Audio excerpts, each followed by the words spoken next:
Maceo, yeah. Maceo, I've been listening to that shit, bro. I love the fucking production you got. I think he produces it, right? I think he did produce some of it, yeah. Hell yeah. Bostonians? Nigga, I live in Cambridge, but you know. Hey, I lived in Dorchester once, I know.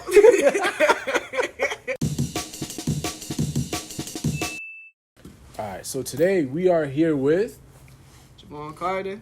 What's up? How you feeling? I'm doing alright. I'm chilling, you know, working with my nigga over here and shit. We just did some good shit, you know. We plan on doing some good shit and talking shit. Hey, I'm super glad to hear it. How have you feel like the past few months? I've been doing pretty good. I kind of like took a little step back from music shit for a little bit. I'm working as a para in the autism room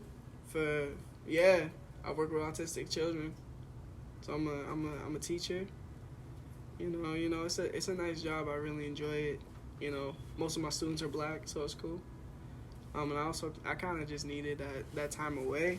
Yeah. Because I felt like my first two projects, I just like really focused on nothing but pushing it out and doing everything last minute, and I just felt like really fucking burnt out. It wasn't intentional at first, but then I noticed I went like maybe a week without making any beats or anything like that. Ooh. Like, I was fully like, oh, shit. Because I was chilling, watching shows, reading my comics. And I was like, you know what, this is nice. Like, so, you know, I'm gonna ease back into the beats and stuff a little bit, but I'm not going to go super hard or spend, like, 2-3 hours a day on it as I did. So, you know, just the past few months was just me kind of getting back into my creative zone and everything, kind of just re-listening to my old projects, hearing the flaws, because I'm hypercritical, but also like, you know what, this worked, this one I want to expand on. I don't want to do that again. You know, just kind of like trying to live in the moment and trying to be more present just in life. Yeah. Strengthening my relationships and such. Hell yeah. Yeah. That's my vibe recently. All right. Well, you did speak on like comics. Do you feel like comics have inspired like any of your music? Yeah. My first two projects are inspired by comic characters. Okay, go. What do you mean by that? Cause right, like my first project is inspired by this DC characters, cause DC is like my favorite. Inspired by Mr. Miracle, who's like a master escape artist, escaping this planet. There's a whole long story. I don't feel like going into all that, but he's can escape anything, including death. And just his a 2017 comic of Mr. Miracle that I read, you know, I was like, I relate to this. You know, like the first page and shit is like his suicide attempt, and I was like, oh shit. And he survived it, and he doesn't know how. And I was like, you know what, I've been in that point. You know, I've tried, I've been kind of stuck in that limbo. And I've struggled with depression and anxiety. I know what that feels like, you know. And then my second project, my first album, La Primavera, I spent a lot of it, you know, trying to heal my inner child and really thinking about that. And I was like, hey, this is like Shazam and shit. So, you know, I was like trying to be more uplifting and push myself to make some happier sounding shit while also being, you know, real introspective, whatever the fuck the word is. That's right the word. That's the word. You know? And for this next one I'm working on, I don't think I have anything in it right now, but I just read comics just because I really like the story. Sometimes I do relate, sometimes I don't. I've come like really just hyper fixated on it in the past like 2 or so years. So it's really just nice and common. Whenever I get the time, I can just read that or a book. That's really it. Big comic nerd now. All right. You have any like what's your number one comic right now? My number one comic right now, I would have to say Blood Syndicate, which is by the same niggas that made Static. And this one Luke Cage comic where he has CTE. What the fuck? Whoa, really? So like How does he get CTE if he's Luke Cage? That's a spoiler. I can't You tell you. can't spoil it. I can't spoil it. I respect it. But the emotions behind it and kind of just like him slowly forgetting things like his daughter's name and shit, forgetting where he lives, thinking that people are other people. The emotional, story was really nice. Blood Syndicate is gory, and it's pretty much just a whole bunch of gangbangers that literally they caught up in the Big Bang that gave Static his powers. So they form into one big gang off of 2-3 separate gangs. Yeah. That shit crazy as hell. That shit is wild. Same universe and everything. Violent as fuck, and it's, very black centric, and that's what I'm trying to be on. Mm-hmm. Those are my like favorites right now. That's it. Are any like heroes or like anti-heroes or possibly villains that did inspire you? That inspired me? Yeah. Well, let's see. I said Mr. Miracle, just him, escaping from Planet Apocalypse and stuff, and all of that.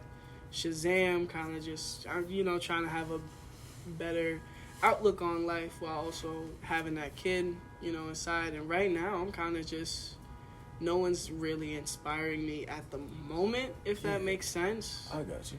I think it's just I'm letting more of like my real life and what's going on right now inspire it, and I think that also just means what I'm currently reading. I'm taking bits and pieces out of everything. Yeah, that's just really what's inspiring me right now, and I just read a lot. Good shit. I'm a reading ass nigga. I respect it. I feel like a lot of people don't read, so that's definitely. You know what? Like I want to get back into my reading bag. Like I love books. Good shit. There you go. You got your little TikTok soundbite right there. Nah.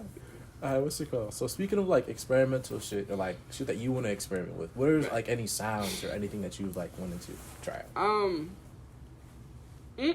I've been like doing more trap shit or wanting to do more trap shit, and I'm like not big on doing trap shit like that.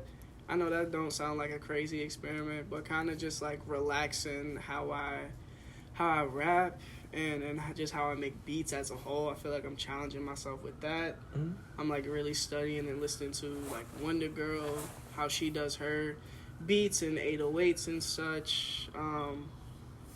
Some of like Boy Wonder stuff, and like I was telling you earlier, specifically the Drake shit. Like if you're reading this, it's too late. I've been studying a lot of the production on that. So I kind of just want to do like some creative trap shit. Not really anything like standard, quote unquote, and it kind of just, I also have been like experimenting with my lyrical content.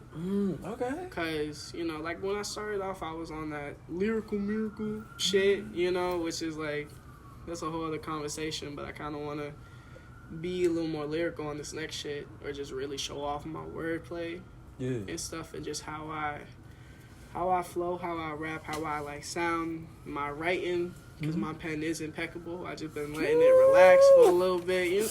Alright. Shit, bro. I've been on a little, letting it chill for a little bit, but now I'm hungry. I'm hungry. I'm trying to be hungry today, nigga. Give me my plate, motherfucker. Shit. Hell yeah. I was speaking of being hungry. Where do you see yourself like musically in like a year? Musically in like a year, I don't know. I don't necessarily plan for the future. I just want to make like certain stuff just how I'm feeling. I want to be able to like make more projects within a year. I want to do some collab projects. I definitely want to make a lot more beats for people and get on like other people's projects and do more features. I think that's my biggest thing, is just being like collaborating more. Because at one point last year I was like, I'm about to retire after, I was gonna retire after the album initially, and then as I was making it, I kind of fell in love with it more. So it just depends on where my state is, where my relationship is with music. I definitely still want to promote and do like a lot of music conversations, maybe get into some journalism a little bit, like right, because I love the scene that we're in, You know, I love watching everybody coming up. Mass is hella, like... Score up. Bro, we, like, nigga, you know, and I just love seeing that, and I want to give as much support to that as I can. Mm-hmm. I'm a relatively small-ish voice, but, you know... Voice is a voice, man. Hell yeah. I still want to amplify somebody's voices, you know? Because we're a small scene, but we're really nice and tight-knit. Everybody kind of know everybody, or we mutuals and shit. It's really dope seeing everybody blow up right now. Musically, are there any moments that you really love? Like in my career? Yeah. Or, there's a couple. I did a song over an old Stiz beat. Mm-hmm. And low-key, that song kind of was taking off a little bit. Or just a lot of people was really, like, showing a lot of support to it. And I was like, oh, okay, word, you know? This is nice. This is cool. When I scrapped my debut project, my original debut project, because the laptop fucked up. Yeah, I remember. Oh, and I just, shit. and I wasn't in the... Because when I had started that project, you know, I was like an 18, 19-year-old kid living on my aunt's couch going to college. You know, just like, I'm so excited for the world. I'm so ready. And by the time I was still working on it, when my laptop crashed, you know, I'm a 20-something-year-old that's thinking a lot about, like, my own mortality and shit. And I'm just thinking about where I'm at in my life. Can't really be like, yeah, I'm so excited for the world, when really you ain't and shit in that moment, you know? Mm-hmm. So I was like, I'm not even going to try it, because I thought about re-recording the entire shit, and I was like, nah. And I feel like what came out of it, you know, was just a lot better, in my opinion, a lot better than what it would have been. And it opened a lot of doors for me. A lot of people had, like, hit me up talking about, like, yo, this is such a dope project, this is so beautiful. And in my head, I'm like, I didn't think anybody would really fucking listen, yo. Like, this is what's up.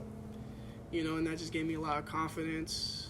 My next project, I was more proud of myself that I reached out to other people to, like, get features and get beats and stuff. Because I'm a real anxious type of person. Mm-hmm. Like, so it literally took me months of, like, me hyping myself up to be like, yo, how much does a beat cost? Or, yo, would you want to do a feature with me? I think the feature specifically that I'm most proud of is my song Pretty Little Wings with Nayeli. Ooh. And Nayeli is a dope singer who I always hype up, because, you know, it's true. And also just the chemistry that we had while we was talking about making the song. The very few times we ran each other, like, in person, I'm just proud that I was able to establish that relationship with somebody. I just gave her some beats for her project. We already talking about maybe doing a collab. You know, so that was corny as hell. That was still corny. But kind of just stuff like that, and just I celebrate, like, small victories. So kind of everything that I've done is like, woohoo. But there's those couple moments where I'm like, okay, I'm really that nigga for that. Hell yeah. Like, that's what's up. Like, what? You know, but I celebrate everything that I do. Not much to it. Let me see. Are there any projects that you've heard lately, like, just listening to, that you're like, damn, this is hard? Like, locally, though. Ooh. You know, I love talking about my local shit. Luke Bars' recent album, Angels Never Die. Hell yes. Putting it right here. Right. You know, it's right here. I just started listening to this nigga called Body Rock. You're gonna need to spell that. It's Body, like Bori rock. So Body Rock, he a funny nigga. I love his shit though. Van Buren. I'm all about Van Buren records. You know. I know Kamari James or Jones. I be fucking it up with James or Jones, but he got an album coming out on the 31st. There's so many people that Mazio Maze. I think that's what his name is. Maceo, yeah. Maceo, I've been listening to that shit, bro. I love the fucking production you got. I think he produces it, right? I think he did produce some of it, yeah. Hell yeah. Bostonians? Nigga, I live in Cambridge, but you know. Hey, bro, I lived in Dorchester once. I know. Shit, you know. But just whenever I like come across local people, I'm gonna always try, like, if anything, I'll screenshot like something that they posted, go to a SoundCloud playlist, go to YouTube. Obviously Nayeli, like I said, just a whole bunch of like people. I can't really name them all off the top of my head, but I love listening to local music. I think honestly just Massachusetts music, to me, I've listened to way more than really anything big and popular recently. Yeah. Well, any last like words, statements, okay. Carter quotes? Carter quotables. Yeah. Giving you niggas Instagram captions for free. I'm working on the album. I'm working on something. I'm trying to take my time with it, you know. Ooh. Hopefully it's really good. I like to think it's really good. Support your local Boston artists, support your local black artists, all the venues, all the businesses, you know. Support artists from Boston, Revere, Cambridge, you know. Support everybody. All of that. Exactly. And take your time with life. Just live. There's your Instagram caption, motherfucker. Yo.